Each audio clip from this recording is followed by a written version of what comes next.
Puji Tuhan, salam sejahtera dalam kasih Kristus.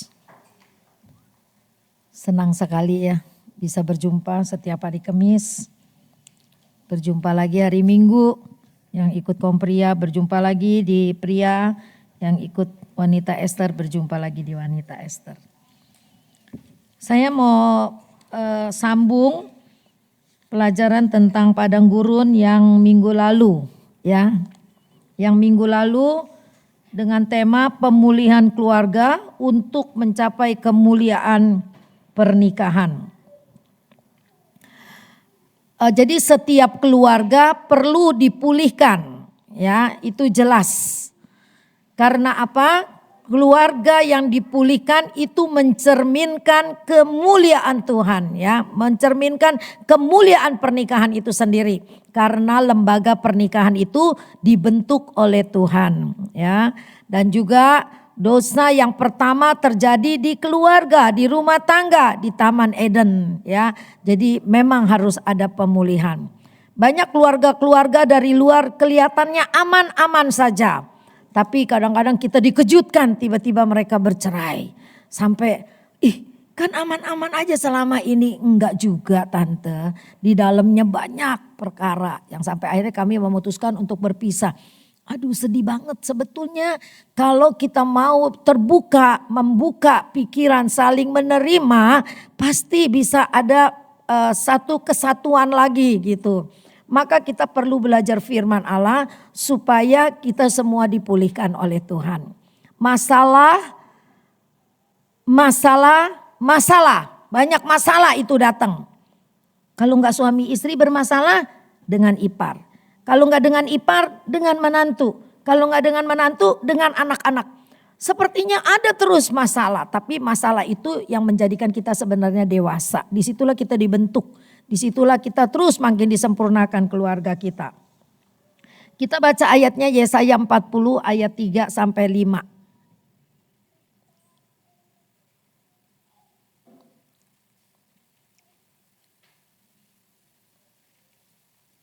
Yesaya 40 ayat 3 sampai 5 berkata gini, ada suara yang berseru-seru.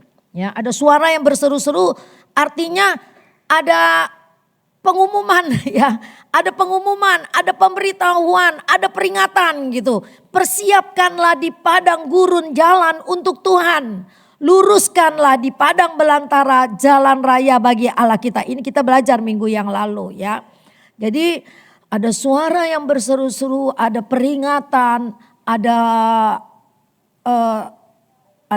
perintah supaya persiapkanlah di padang gurun jalan untuk Tuhan. Jadi padang gurun identik dengan kesusahan karena padang gurun itu gersang, kering, tandus, sepertinya tidak ada kehidupan. Nah, kehidupan kita pun seperti itu, ya. Seringkali kita mengalami kegersangan, banyak penderitaan, banyak kekeringan yang kita alami, kekeringan rohani atau kekeringan rejeki atau kekeringan iman gitu ya. Nah, ada suara yang berseru kata bersiapkanlah di padang gurun jalan untuk Tuhan. Artinya di tengah-tengah penderitaan itu kita buka hati supaya ada jalan buat Tuhan masuk di dalam segala penderitaan kita sehingga kita boleh keluar dari situ ya. Yang keempat, setiap lembah harus ditutup dan setiap gunung dan bukit diratakan. Tanah yang berbukit-bukit harus menjadi tanah yang rata dan tanah yang berlekuk-lekuk menjadi dataran. Nah, ini malam ini kita mau belajar yang ayat 4 ya. Ayat kelima adalah kesimpulannya. Setelah di padang gurun ada jalan kita buat Tuhan, lembah kita tutup, gunung dan bukit diratakan, tanah yang berlekuk-lekuk menjadi dataran, artinya diluruskan ya. Nah, ini nanti kita belajar sifat-sifat kita di sini. Maka ayat kelima berkata, maka kemuliaan Tuhan akan dinyatakan dan seluruh umat manusia akan melihatnya bersama-sama. Sungguh Tuhan sendiri telah mengatakannya. Jadi setelah padang gurun kita bikin jalan di padang gurun untuk Tuhan jalan. Lalu kita lembah-lembah ditimbun. Jadi tidak ada lagi lembah yang begitu tuh lekukan ya. Tidak ada lagi gunung-gunung, bukit-bukit diratakan semua, tanah yang berbelok-belok diluruskan. Maka disitulah kemuliaan Tuhan akan dinyatakan ya. Ini kesimpulan daripada firman Tuhan ayat 3 sampai 5 ya. Saya langsung masuk ke lembah aja yang minggu lalu udah saya review sedikit bahwa hidup kita adalah padang gurun ya, dan kita perlu buat jalan untuk padang gurun itu supaya Tuhan lalu di situ. Kalau Tuhan lalu di situ, maka nanti lembah-lembah akan tertutup. Apa itu lembah? Ayo kita belajar pada malam ini. Lembah adalah gambaran hati yang terluka. Ya, lembah adalah gambaran hati yang terluka. Ada luka batin, ada luka masa lalu, ada juga luka masa kini. Ya, nah lembah adalah gambaran hati yang terluka. Itu juga di dalamnya ada penolakan, ya, ada rendah diri.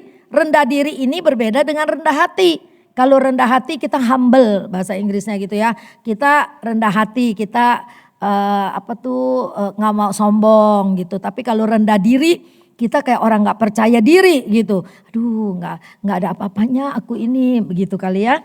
Nah, orang bisa terluka karena banyak faktor. Jadi di sini saya catat ada 3 hal penyebab hati terluka. Nah, inilah nanti lembah-lembah yang harus ditimbun. Ya, lembah-lembah yang harus ditimbun. Yang pertama adalah perselingkuhan. Gara-gara perselingkuhan, baik itu istri atau suami, orang bisa menjadi sakit hati luar biasa.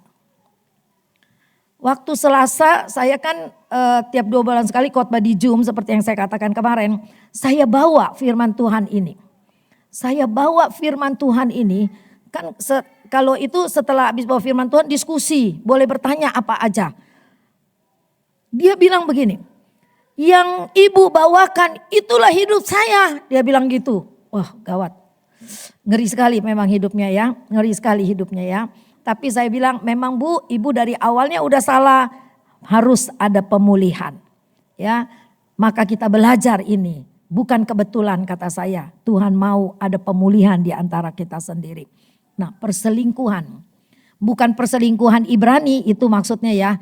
Saya lupa tulis ayatnya itu. Perselingkuhan, ada ayat di Ibrani yang mengatakan jangan cemari tempat tidurmu. Firman Tuhan. Kalau nggak salah Ibrani 14 ya, Jaka tolong cari deh. Jangan cemari tempat tidurmu. Jadi kalau di dalam sebuah rumah tangga ada perselingkuhan itu bikin hati terluka sangat dalam. Karena kenapa? Komitmen kita waktu menikah adalah kita mau mengasihi, mencintai. Dan mau menerima ya dikala sakit, dikala sehat, dikala senang, dikala sedih, dikala kaya, dikala miskin. Begitulah kira-kira ya janji pernikahan itu. Nih Ibrani 13 ayat 4. Hendaklah kamu semua penuh hormat terhadap perkawinan dan janganlah kamu mencemarkan tempat tidur. Sebab orang-orang sundal dan penzina akan dihakimi Allah. Oke, kita mungkin masa muda kita tidak begitu dikuasai oleh Roh Kudus. Mungkin pernah terjadi perselingkuhan, mungkin pernah terjadi perzinahan. Tapi kalau kita mau bertobat, minta ampun sama Tuhan, Tuhan ampuni.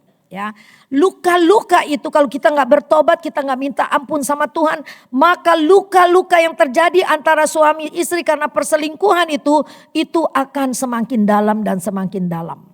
Anak muda sekarang, kalau ketika terjadi perselingkuhan langsung memutuskan mau bercerai. Karena apa? Itu sakitnya luar biasa. Dikhianati oleh orang yang kita cintai. Sakitnya luar biasa. Nah, tetapi sekarang ini perselingkuhan telah menjadi wabah menular. Dalam pernikahan Kristen. Yang saya baca di Korea ya. Mayoritasnya Kristen orang Korea itu. Gereja yang paling terbesar seluruh dunia waktu itu adalah gereja Choyonggi. Di mana di situ orang-orang berdoa berbondong-bondong, beribadah berbondong-bondong. Sampai Korea menjadi satu contoh yang luar biasa. Tapi sekarang tidak lagi. 30-40% terjadi perceraian. Karena apa? Mereka memutuskan untuk menjadi ateis. Saya dengar dari orang Koreanya sendiri yang waktu itu menjadi tour leader. Dia bilang kami sekarang anak-anak muda nggak pergi ke gereja lagi. Kenapa? Kami memutuskan menjadi ateis, yaitu percaya kepada diri sendiri. Nah, ketika pada percaya kepada diri sendiri itulah tidak ada kekuatan. Ya, jadi menjadi rapuh, pribadinya menjadi pribadi yang rapuh, dikit-dikit bercerai. Akhirnya semua tumbang dan hancur. Dikit-dikit bunuh diri, ya. Berapa banyak itu bintang-bintang film yang terkenal tahu-tahu bunuh diri. Masalahnya kadang-kadang sepele. Kadang-kadang kita nggak tahu masalahnya apa. Ternyata mereka itu dibayar nggak terlalu besar tapi diforsir kerja luar biasa. Setelah udah masuk di dalam ikatan kontrak nggak bisa keluar. Akhirnya putus asa dan bunuh diri. Sayang sekali. Kenapa bisa terjadi gitu? Karena rapuh. Pribadinya rapuh. Imannya. Nah ini yang kita mesti aware gitu ya. Jangan sampai kita rapuh imannya maka kita nggak kuat menghadapi godaan. Ya, kadang-kadang kita masuk ke sebuah restoran, orang bisa duduk berhadapan, diskusi begitu serius masalah pekerjaan. Ternyata bukan suami istri. Ya, nah ini hal-hal yang sebetulnya sangat berbahaya sekali. Ya, lalu begini. Ada sebuah cerita ini sebenarnya udah lama saya juga udah pernah bawa. Tapi ini bagus banget untuk mengingatkan kita semua begini. Ada hamba Tuhan naik pesawat. Ya, terus duduk kan di pesawat duduk nempet-nempet gitu kan dikasih makanan. Semua orang pada makan, hamba Tuhan itu pun makan. Tapi orang di sebelah dia tidak mau makan. Dia pikir ini hamba Tuhan ya. Terus ditanya kenapa kamu gak makan? Enggak, lagi puasa. Waduh hebat, holy banget gitu ya. Lagi puasa. Oh Bapak dari gereja ini gitu ya. Mungkin dari gereja apalah yang ngetop gitu kali ya. Bukan. Bapak dari gereja mana? Saya dari gereja setan. Lalu kenapa Bapak puasa? Karena saya berpuasa untuk melawan musuh utama saya. Tahu dia jawab apa ketika ditanya. Siapa musuh utama Bapak? Hamba Tuhan itu kan penasaran. Musuh utama saya adalah keluarga Kristen. Wow. Haleluya enggak? Untung gak ada yang bilang haleluya sama. Ya, musuh utama saya adalah keluarga Kristen. Jadi kita perlu dengar cerita ini. Ya, bukan kebetulan. Kenapa musuh utama keluarga Kristen? Iblis ingin menghancurkan keluarga-keluarga Kristen. Kenapa keluarga Kristen yang ingin dihancurkan? Itu lembaga kehormatan yang dibentuk sendiri oleh Allah pada awal penciptaan. Ketika Lucifer, malaikat bintang timur itu dibuang ke dalam bumi yang gelap dan dia menjadi setan di situ, dia dendam luar biasa. Dia dendam luar biasa dan dia punya cita-cita keluarga-keluarga harus dihancurkan karena keluarga itulah kebanggaannya Tuhan. Maka perlu ada pemulihan di dalam keluarga karena keluarga adalah cerminan dari keluarga ilahi di dalam sorga, ya. Bapa, Roh Kudus dan Bapa, Putra dan Roh Kudus. Ya, bisa keselewat juga nih. Ya, jadi kita juga gitu, anak Tuhan tuh selalu mencerminkan 3 pribadi ini. Hidup kita, rumah tangga kita mencerminkan 3 pribadi ini ya. Jadi kalau kita tahu cerita ini bahwa iblis berdoa untuk rumah tangga kita, maka kita harus hati-hati. Kita harus banyak berdoa, kita harus banyak firman Tuhan. Ketika kita berdoa kita bikin benteng, makin kuat doamu bentengnya makin tinggi. Kalau kamu gak kuat bentengnya adanya di bawah terus nggak naik-naik tuh tembok. Akhirnya gak ada perlindungan. Memang iblis mau kita itu dijebak, ditarik keluar dari rumah perlindungan kita. Rumah perlindungan kita itu apa? Yaitu ketika kita berada di dalam hadirat Tuhan. Itulah rumah perlindungan kita. Kita ada di dalam hadirat Tuhan. Ketika engkau hidupnya tidak di dalam hadirat Tuhan lagi, maka rudal-rudal akan masuk. Ya, iblis terus menyerang. Dia berpuasa untuk kehancuran keluarga-keluarga Kristen. Lalu yang kedua, apa lembah yang harus kita timbun? Yang kedua adalah perkataan. Perkataan yang bagaimana? Yang tidak membangun. Perkataan kasar. Perkataan yang menyakitkan. Ada orang belum lama ini bilang sama saya gini. Tante Nila, saya mah kalau udah marah udah hilang. Iya, kamu hilang. Langsung memaafkan. Langsung saya panggil lagi tuh orang. Iya betul. Tapi orang yang kamu kata-kata itu udah terlepas belum? Udah lupa belum dengan perkataan kamu? Enggak. Seperti papan. Ini misalkan ini selembar papan. Kita taruh paku, pantekin paku. Kan ada tuh orang action berjalan di atas paku. Ini paku-paku. Terus kita udah gak mau, pakunya kita cabut. Satu-satu kita cabut. Apakah papannya mulus lagi? Enggak kan? Ada lubang-lubang paku itu. Itulah perkataan yang kasar. Dia akan meninggalkan bekas yang lama. Bekas yang lama yang tidak terobati itulah luka batin. Luka hati, luka masa lalu yang tidak bisa dilupakan. Firman Tuhan Amsal 18 ayat 22. Tolong ditampilkan Jaka. Hidup dan mati dikuasai lidah. Betapa berkuasanya perkataan itu. Matius 22 ayat 36-37 katakan dengan perkataan kita dibenarkan. Dengan perkataan kita dihukum. Hidup dan mati dikuasai lidah. Siapa suka menggemakannya akan memakan buahnya. Nah kita anak Tuhan perkataan kita sudah harus berubah. Saya ini orang Jakarta kan ya. Dulu terkenal deh bahasa blow on ya. Jadi kalau dikit blow on gitu kan ya. Ke anak juga blow on. Sangat populer pada waktu itu ya. Perkataan blow on itu. Dan juga waktu itu masih rohaninya masih cetek lah. Jadi gak ngerti perasaan perkataan biasa lagi. Sampai satu hari ada pendeta khotbah. Ketika kita ngatain anak kita blow on, maka dia akan jadi blow on. Gitu. Tapi kalau kita bilang anak kita pinter, maka anak kita itu pinter ya. Karena bapaknya, mamanya memberikan contoh yang baik, maka anak itu akan menjadi anak yang baik. Nah ini bahasa ya yang kadang-kadang kita anggap ternyata itu sangat berbahaya. Hidup dan mati dikuasai oleh lidah. Maka kalau ada orang yang pasang status begini, mampus lo, langsung saya WA, tolong diganti statusnya. Anak Tuhan, perkataan di statusnya begitu, enggak boleh. Bahaya sekali perkataan kita yang tidak menjadi berkat. Ya, ada orang yang bilang gini, bodoh lu, jelek lu, bajingan, kampungan. Ada juga yang ngatain istri kayak begitu. Nggak ada kan di sini? Nggak ada kan? Nggak ada kan? Nggak ada kan? Nggak ada kan? Tuh kata Eva nggak ada yang ngaku. Nah saya lebih percaya Eva lah, nggak ada yang ngaku. Kalau ada pun nggak apa-apa. Masih ada kesempatan untuk berubah. Masih ada kesempatan untuk bertobat.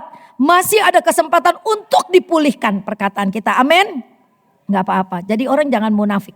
Ya, namanya kita manusia lagi belajar mau berubah. Jadi nggak apa-apa gitu ya. Tapi kamu nggak usah ngaku di sini. Nanti temanmu pada khotbah ke kamu. Makanya tuh gitu ya. Nah, apalagi perkataan bilang begini nih suami istri. Nyesel aku kawin sama kamu. Aduh, jangan sampai itu keluar dari perkataan kita. Seandainya istri kita mengeselkan kita, suami kita mengeselkan kita. Jangan sampai bilang nyesel gua kawin sama lo. Ada orang pernah bilang sama saya gitu. Saya tanya gini, waktu kawin dijodohin ya? Enggak. Kalau enggak mah terimalah apa adanya dia. Betul enggak? Kata Pak Ishak Tulus. Di luar sono boleh. Itu perempuan lebih pintar dari bini kita, lebih cantik dari bini kita, lebih oke dari bini kita, lebih seksi dari bini kita. Tetapi yang paling pas buat kita adalah siapa Pak? Ya suami kita itu yang kita kawinin. Istri kita itu yang kita kawinin, itu yang paling pas buat kita.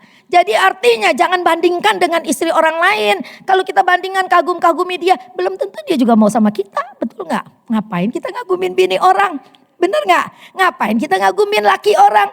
belum tentu dia mau sama kita. Kagumilah suamimu sendiri, istrimu sendiri. Itu hamba Tuhan bilang begini, belum keluar istrinya. Mana Pak istrinya? Gitu. Sebentar, istriku paling cantik, dia bilang gitu. Oh iya, saya percaya Pak, kata saya gitu. Kan saya juga orangnya suka bercanda. Istriku paling cantik katanya gitu. Terus dia ajak saya ke gereja. Alat musiknya bukan begini-ginian loh. Botol aqua, ada panci. Pokoknya alat dapur. Tahu ada perempuan keluar kucuk, giginya merongos gitu ya gitu. Maaf nih ya, maaf. Giginya gitu ya. Terus saya sampai gak berani ngomong apakah ini istrinya atau bukan gitu ya. Inilah istriku yang paling cantik. Wih, mantap. Kita lihatnya gak cantik, tapi suaminya bilang dia paling cantik. Dan itu dikawinin sama dia dari muda sampai tua gak diceraikan. Karena dia gak pernah bandingkan dengan istri orang lain yang giginya rata, ya, yang mungkin cantik. Ini kisah nyata betul-betul, saya ngalamin sendiri. Luar biasa. Perkataan yang baik membuat istri bahagia. Perkataan yang baik membuat suami bahagia dan tersanjung. Ya. Matius 12 ayat 36, 37 katakan, tetapi aku berkata kepadamu setiap kata sia-sia yang diucapkan orang harus dipertanggungjawabkannya pada hari penghakiman. Karena menurut ucapanmu engkau akan dibenarkan dan menurut ucapanmu pula engkau akan dihukum. Amsal katakan hidup dan mati dikuasai oleh lidah. Matius katakan setiap ucapanmu itu harus dipertanggungjawabkan. Mari kita sekarang berkata yang baik ya. Misalnya suamimu bikin gregetan gitu ya. Diam dulu, nanti kalau dia bilang bisa gak besok jangan begitu gitu ya.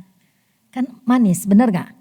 Jangan langsung dituding-tuding, lelaki kan paling gengsi begitu digitu-gituin apalagi di depan orang gitu. Wah jangan sampai kita nih sama suami istri saling menjatuhkan harga diri lah gitu ya.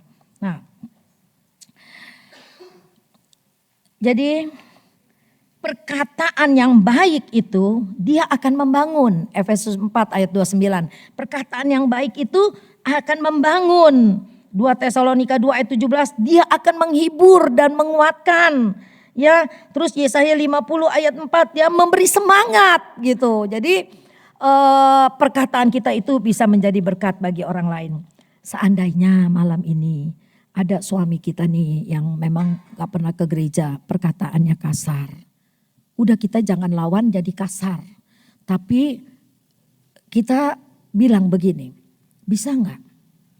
Jangan ngomong begitu, apalagi di hadapan anak-anak. Walaupun seolah-olah kita mengatakan, entah kalau gak ada anak-anak lu boleh deh ngomong kasar begitu. Enggak, tapi dengan perkataan kita yang lagi, tapi bilangnya gini, jangan suasana dia lagi panas. Orang kalau lagi panas itu dilawan terus, lama-lama bisa ditonjok ya, KDRT itu. Tapi kalau lagi panas satu, yang satu diam. Yang satu diam terus berkata begini, besokannya bisa gak jangan begitu. Saya tuh kepada Om begitu. Misalnya di dalam suasana kita lagi ibadah ada perkataan dia yang aduh menurut saya gak pantas atau apa gitu ya. Misalkan saya pulang malam-malam ketika saya lihat dia hatinya lagi seneng. Lain kali jangan begitu ngomongnya gak enak tahu. Entah disangkanya begini-gini. Takutnya konotasi orang negatif. Kadang-kadang gak bisa terima. Aku gak ngomong apa-apa. Oh iya udah. Berarti udah tinggi nih nadanya nih. Udah panas nih. Gak mau dinasehatin. Ya udah stop lagi. Besoknya baru masuk lagi gitu. Lelaki tuh kadang-kadang begitu. Dia gak mau. Nah nanti itu ada tuh tujuh hal tuh. Lelaki tuh kadang-kadang gengsinya terlalu tinggi. Maaf para lelaki. Kalau Anda gak begitu bersyukur. Tapi kalau Anda begitu ya terima. Terimalah firman Tuhan ya. Nah sekarang tadi kan setiap lembah harus ditimbun. Sekarang kita lihat gunung. Nih gunung dan bukit. Yang ketiga dibanding-bandingkan dengan orang lain. Lelaki paling gak suka, perempuan juga paling gak suka dibanding-bandingkan dengan orang lain. Ya, dibanding-bandingkan dengan orang lain. Siapa sih yang mau kita dibandingin kayak tadi saya bilang gitu ya. Dibandingin sama, lu mah gak kayak lakinya dia. Kerjanya ulet. Mau beli apa gampang, nah, dibandingin. Atau lakinya bilang kenapa lu gak kayak bininya dia. Lu lihat tuh rapi kalau jalan wangi gitu ya. Ini gak suka lelaki. Perempuan gak suka dibandingin begitu. Lelaki juga gak suka kalau dibandingkan dengan orang lain. Anak aja nih, kita ngajar anak. Mami gak suka begitu. Ya dulu saya pernah terjadi sama saya. Mami gak suka begitu. Coba lihat tuh anaknya saya itu. Wah, jangan banding-bandingin saya dengan anak orang. Waduh, kaget. Iya, memang gak boleh. Gak boleh banding-bandingin. Sekarang zaman cucu, kalau mau keluar perkataan gitu, gak boleh. Jadi gak boleh. Jadi jangan banding-bandingin anak. Kamu tuh kayak itu si Ucok lah ya. Si Ucok itu pinter gitu. Jangan kayak si AM ya. Oon gitu. Nah jangan, enggak nih anak-anak juga gak mau, bukan suami istri aja. Anak-anak pun gak suka dibanding-bandingkan ya. Lalu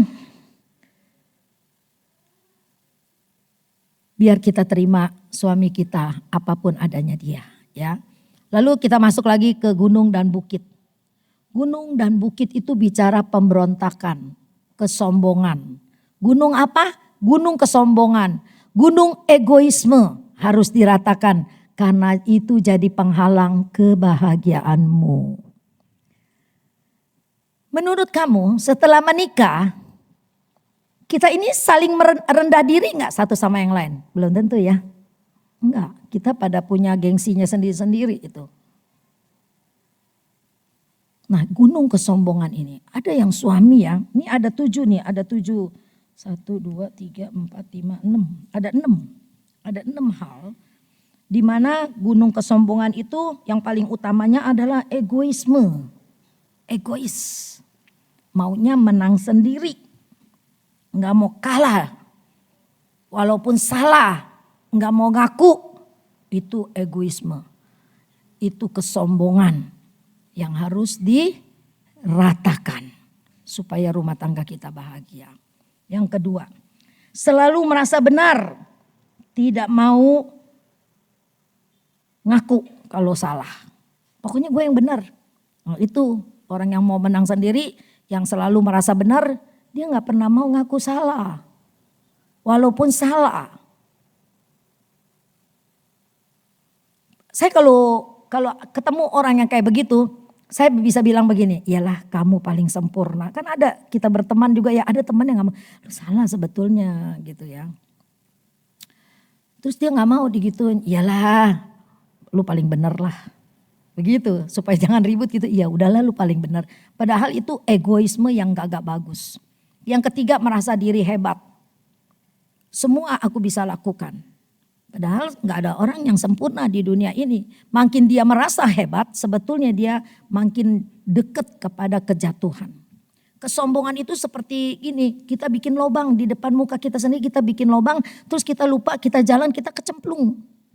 Orang yang sombong juga bisa dianalogikan begini, kayak orang yang merasa dirinya hebat, kan dia senang disanjung. Merasa dirinya hebat, aku hebat, kepalanya gede. Kan dipuji terus semua orang nih, gue hebat, kepalanya gede. Kakinya kecil, makin lama kecil, karena kepalanya gede terus kan. Ya kakinya kecil, seimbang gak? Enggak, akhirnya dia jatuh gedebluk. Orang yang sombong, egois, mau menang diri sendiri, selalu merasa benar, itu mendekati kepada kejatuhan. Mengkritik dan menghakimi. Ada nih ya, saya mau cerita ini lucu sekali nih. Saya punya saudara di Medan gitu ya, saudara dari si Om. Orangnya emang unik, gak kawin. Jadi PT pangkatnya. Terus dia itu kalau ngelihat orang jalan lucu dah. Kirain cakep pakai baju begitu. Lucu ini benar-benar terjadi. Terus kita kenapa biarin aja, itu dia merasa cakep dia pakai baju itu biarin aja. Entar lagi dia duduk gitu ada lagi orang lain. Dah ilah kayak dia pikir pantas kali itu gitu ya. Selalu begitu. Nah itu udah terkenal di antara keluarga, di keluarga si Om gitu ya. Udah enggak, jadi kita akhirnya enggak heran. Dia kalau gitu dia bisa berdiri begini.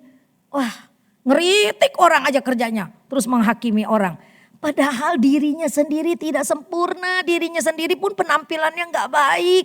Tapi senang banget mengkritik orang, menghakimi orang. Nah ini yang namanya gunung-gunung, bukit-bukit harus dipangkas, diratakan. Ya, saya pun belajar ya, belum sempurna, kita sama-sama belajar. Terus kita juga bisa bilang gini, kritik istri melulu, rasanya istri kurang ya. Ada istri yang gak bisa ngapa-ngapain. Emang ngebingungin sih kalau istri gak bisa ngapa-ngapain ya. Saya rasa di sini. Soalnya saya pernah begini ya. Bu, dia tiba-tiba jadi janda nih. Bu, bisanya bikin apa? Kue kering. Oh iya deh, bikin deh nanti saya jualin di kantin. Tapi saya udah berapa kali bikin gak laku.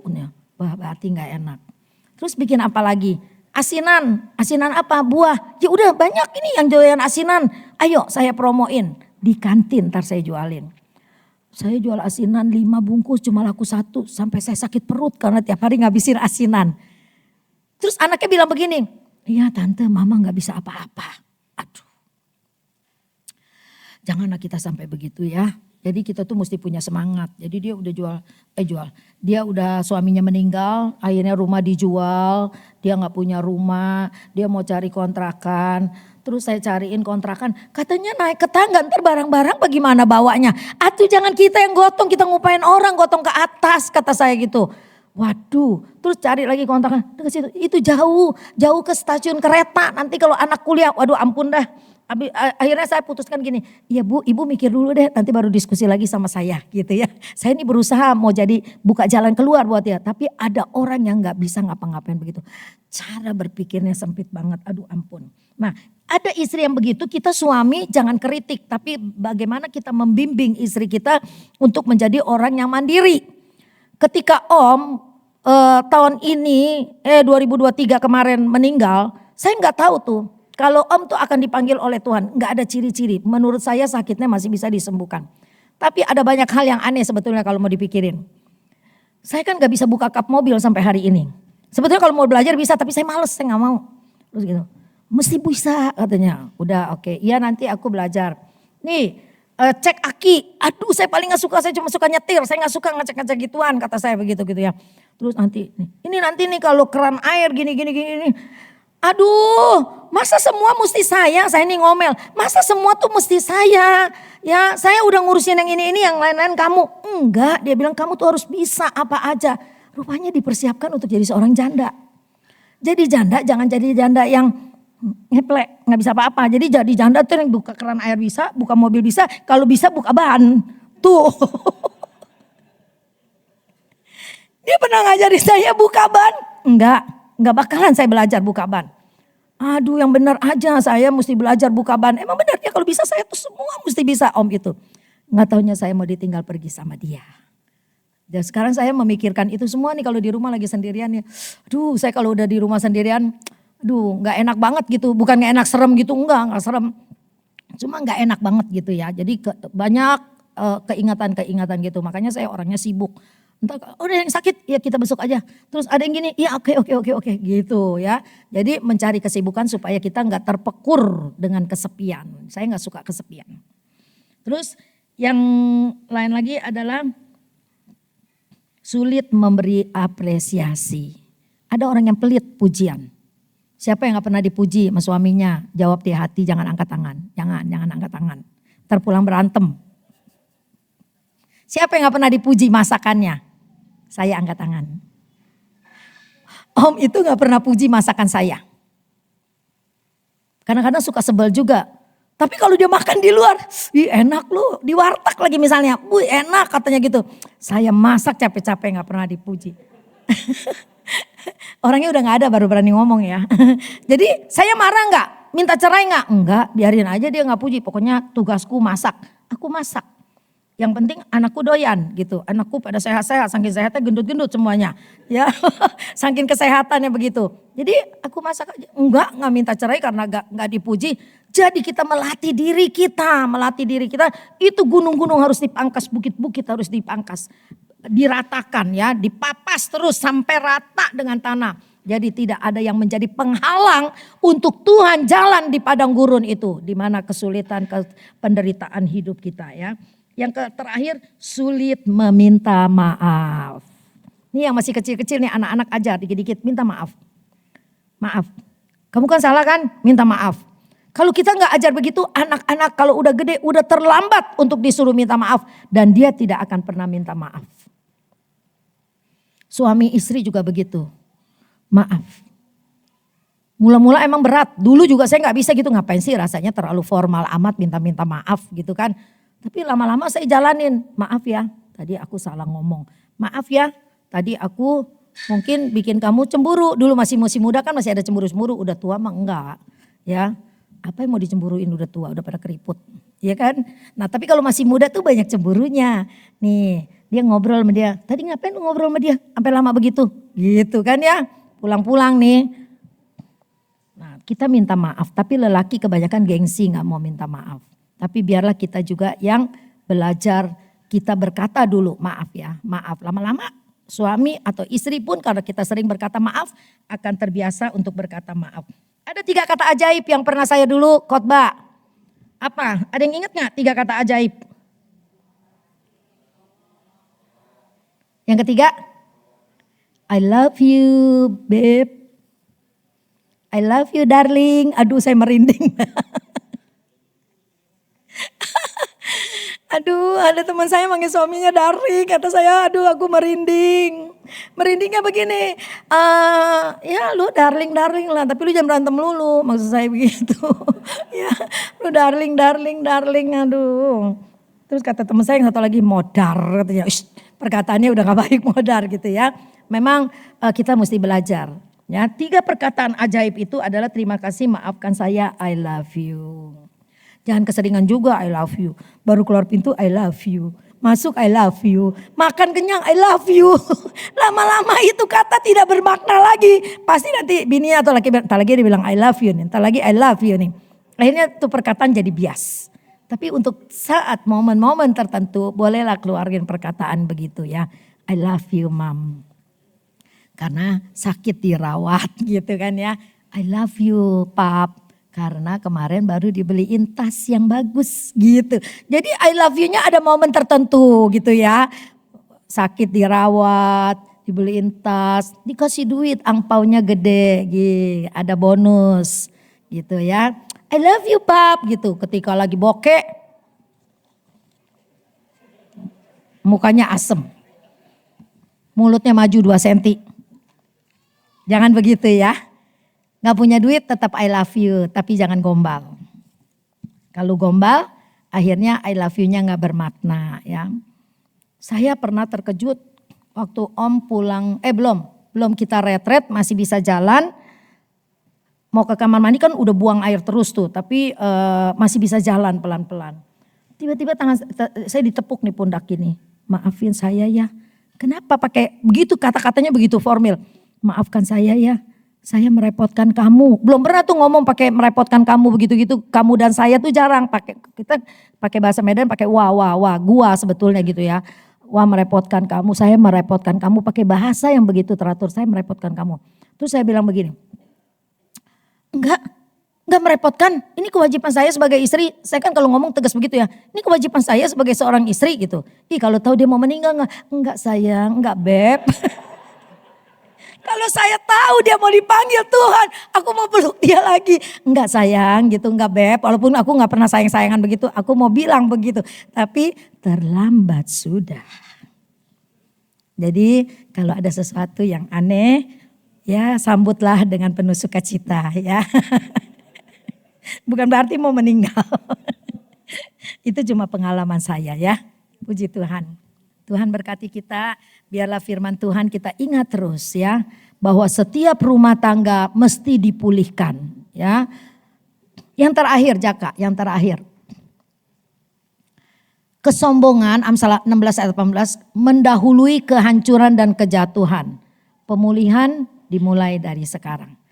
Ada yang kata-kata sebelumnya, jadi kalau kita mau siapa yang menjadi teladan bagi kita, Yesuslah teladan bagi kita, kerendahan hatinya. Di Filipi 2 ayat 5 ya, dia yang begitu mulia, dia merendahkan dirinya sedemikian rupa supaya kita semua selamat. Jadi kerendahan hati Yesus itu jadi teladan buat rumah tangga yang bahagia. Suami rendah hati, anak rendah hati, istri rendah hati. Pasti di dalam keluarga itu ada keharmonisan yang luar biasa. Ketika rumah tangga harmonis, ada pemulihan, maka janjinya pasti ada kekayaan, kehormatan dan kehidupan ya. Yuk, Yesaya 40 ayat 5 kita baca sama-sama. 2, 3. Maka kemuliaan Tuhan akan dinyatakan dan seluruh umat manusia akan melihatnya bersama-sama. Sungguh Tuhan sendiri telah. Amin. Amin. Ya, jadi ketika rumah tangga dipulihkan, ada keharmonisan dalam keluarga, disaksikan oleh orang lain. Dan itu menjadi satu kemuliaan yang luar biasa. Yang terakhir tadi kelupaannya, tanah yang berlekak-lekuk. Tanah yang berlekak-lekuk itu adalah lambang mereka yang suka menipu, pribadi yang tidak bisa dipercaya, suka berbohong, bibir berdolak-dalik, suka membual, omong besar, pintar bersilat lidah, padahal gak ada buktinya. Bibir berdolak-dalik itu bukan begini ya, gitu bukan ya. Bukan ya. Bibir berdolak-dalik itu adalah seperti lagu yang berkata gini. Memang lidah tak bertulang. Gitu kan. Ada lagunya. Coba Yosef nyanyi. Ya kan itu kalau diterusin lagunya apa? Lain di bibir, lain di hati. Nah itu yang kata Tuhan. Itu tanah yang berlekak-lekuk harus diluruskan. Yang suka berbohong, yang suka menipu, yang suka membual, itu harus diluruskan ya. Ayo kita belajar ya, kita gak ada yang manusia yang sempurna. Tapi oleh firman Tuhan, Tuhan mau kita disempurnakan sedikit demi sedikit sehingga kita berlayak di hadapan Dia. Mari kita sama-sama berdiri.